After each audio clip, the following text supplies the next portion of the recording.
All right. Hello, Tiffany Vazquez. Hello. It feels weird saying Tiffany. I know you're Tiffany, or Tiff.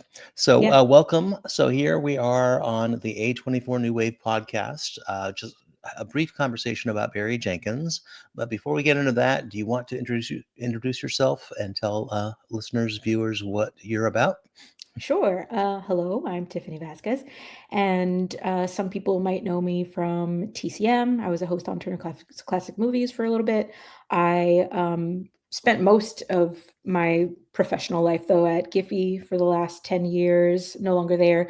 But I was curating the film collection there of gifts, stickers. They even got into clips too, and did a little bit of work at Film at Lincoln Center a while back. Just a bunch of things. People on film Twitter might recognize me, might not. Film Twitter was very big, and now a lot of us have moved over to Blue Sky.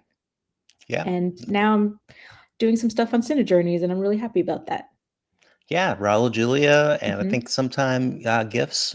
We talked gifts. I didn't expect to say be able to say that. Hey, I taught gifts, Yeah, um, but it's really cool. And just really another aspect of modern media that I think a lot of people take for granted, and you've been immersed in that world for so long. So well, welcome and glad to have you. And so we were talking about Barry Jenkins. And hmm, as you know, I am writing a book and I've already written the Barry Jenkins chapter.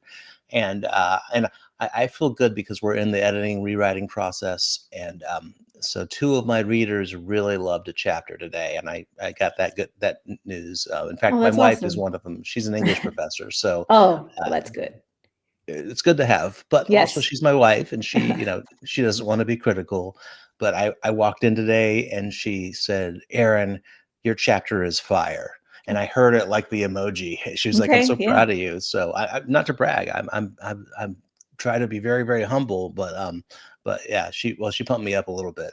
That's But great. anyway, and that was about Harmony Korine, Spring Breakers, which Mm. is a big, important chapter, but tough to capture too. So so yeah, but when I was writing the first time, I felt like Barry was the chapter that I really enjoyed writing the most. And that's because Barry, well, first off, Barry, when he talks about film, we'll probably get into this. He's great at it. He's great at talking about film, um, and his start with Medicine for Melancholy, is really like a mumblecore picture. I know that that phrase is not very well liked, but it's a reality. I use it in the book, and but he has his influences, and he loves to talk about those, and he loves to talk about other filmmakers. And actually, one thing I loved was his conversation with Greta Gerwig about on the A24 podcast was great. But so for Barry, I do talk about his influences. He talks about Wong Kar Wai and Claire Denis a lot. In fact, those two names I think are probably like 9 times out of 10, if he's going to mention a film reference, it's going to be one of those two. But there's others as well. And then he doesn't talk about mumblecore, but he was definitely inspired by it for his debut. But then, he's a huge part of A24 history. They had a deal. He met oh, I forget the production company now off the top of my head. I wrote it like 6 months ago, but I tell you right, they made the deal to get Moonlight, which he wrote just based on a play, and it's based on a place that he has some familiarity with, a lot of familiarity with Miami, and of course.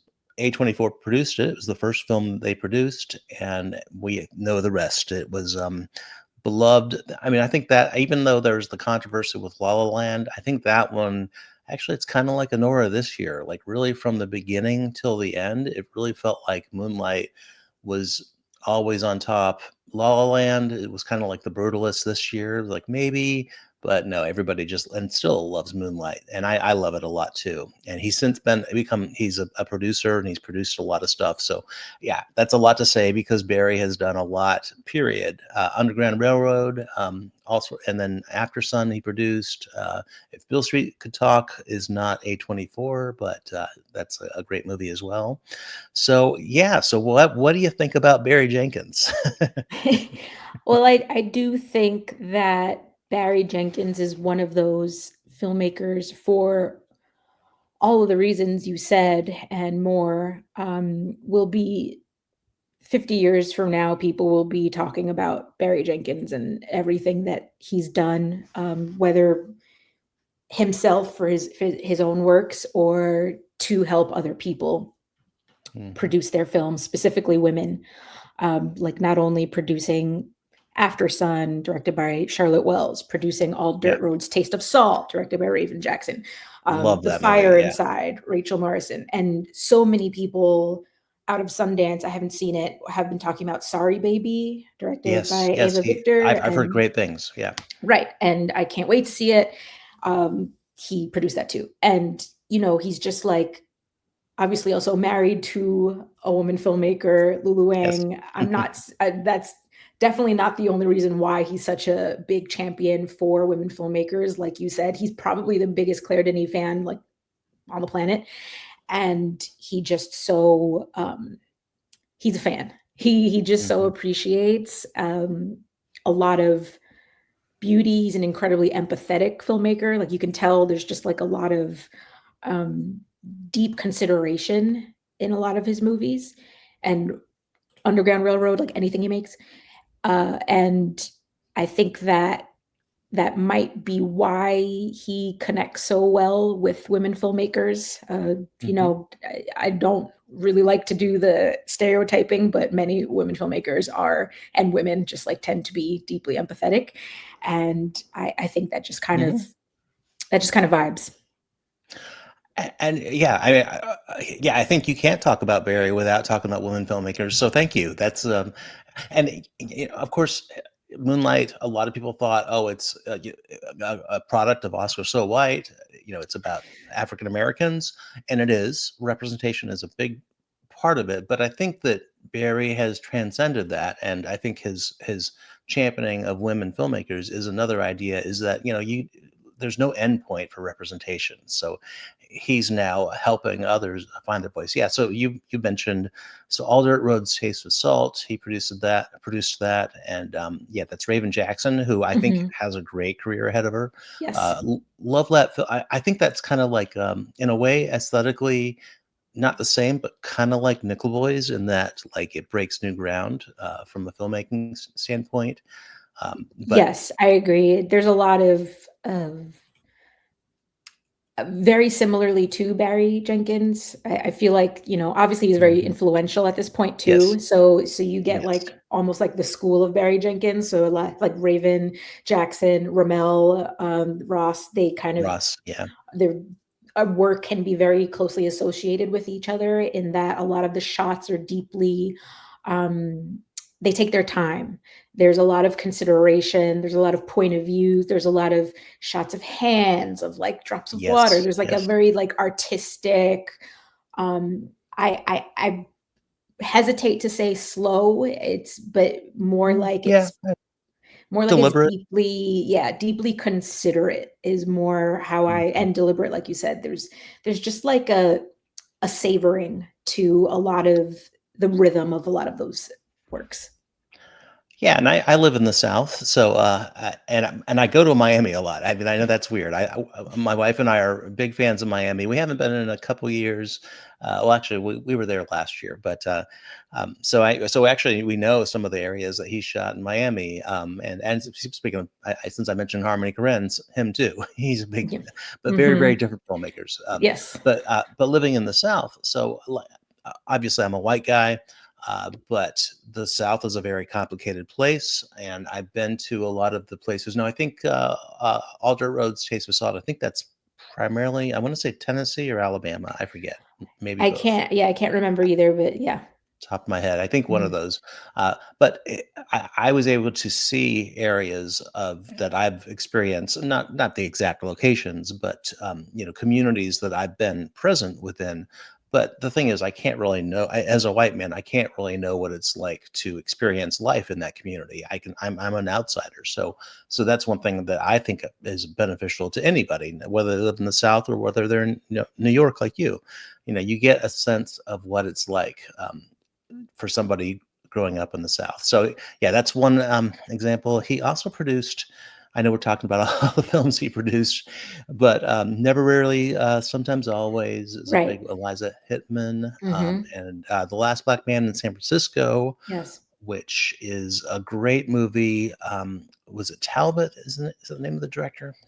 But yeah, Joe Talbot. Mhm.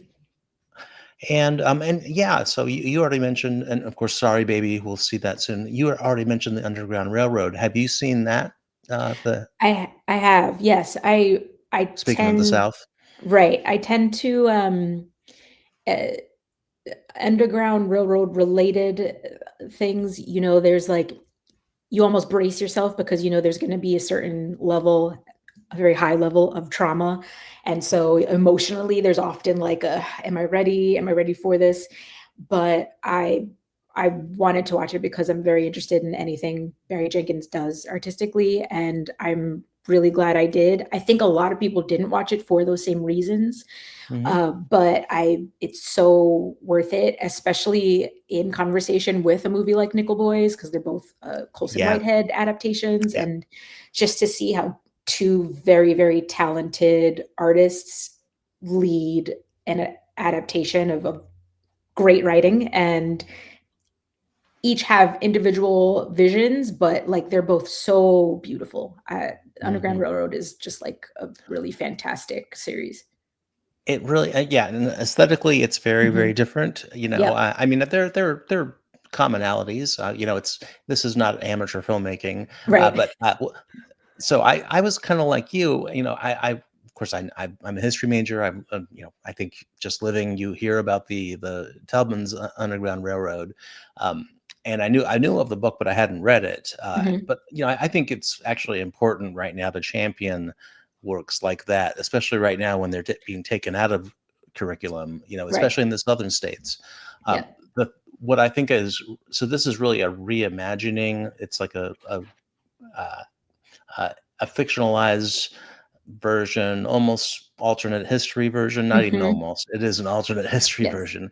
And what I think is great about it is each episode is a state, uh, Mhm. and and it just talks about really the dynamics. So states' rights is a big part of that, and every state has their own personality, and it's surprising. What I was surprised about. So anybody that's on the fence that doesn't want to watch the Underground Railroad because you might think it's like I'm gonna a Ken Burns documentary. I'll say that it's not that. It's compelling, actually. Great characters. I loved it. I thought it was a masterwork. And that was I A24. Yeah. I agree, and besides the trauma aspect, I think a lot of people also hesitate because these are things that have been depicted a lot in media, like major horrible history events like that, Holocaust, slavery. These are Hmm. things that we've seen depicted in film and TV.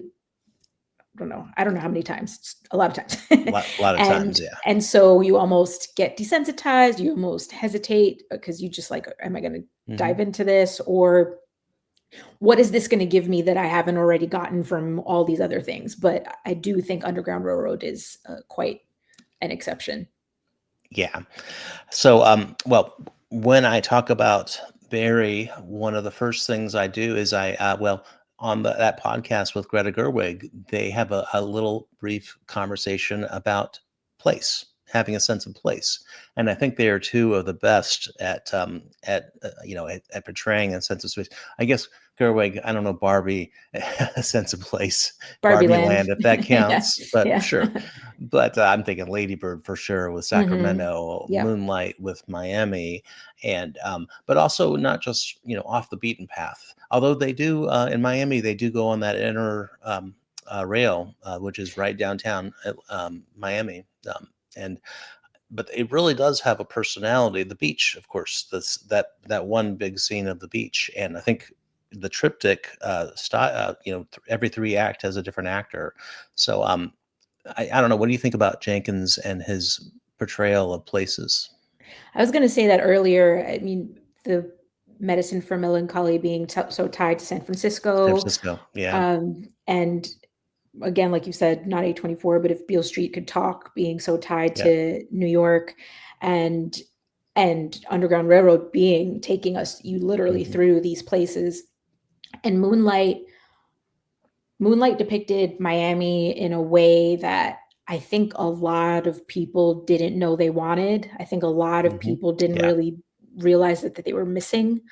It was so it's how I feel when I see New York depicted in not just that way. Mhm. Like Right, whenever right. I there's a movie going around film festivals now called Mad Bills to Pay, and it takes Hmm, a place a lot in the Bronx, and it makes me so happy to see it through my eyes, the way that I would like recognize streets, the way that, and so I do think that that's something very, very beautiful that Barry Jenkins has an eye for in just depicting the whether it's like someone from a marginalized perspectives point of view in a place mhm. or what have you. It's just a very beautiful and personal eye.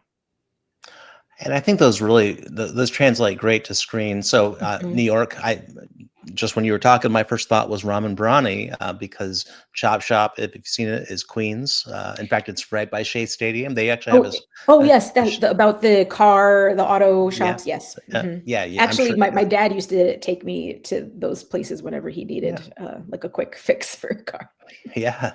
No, Yeah. those are not on the tour bus Mm, schedule. I mean, no. they're New York. It's not like they're hidden away. It's not like Alphabet City was, 30 years ago. But and also he did Man Push Cart, which is another element that you take for granted of New York City. You see, of Yeah. course, you live there. You see those Mhm. carts everywhere, but there are people, and those are lives that are part of those carts.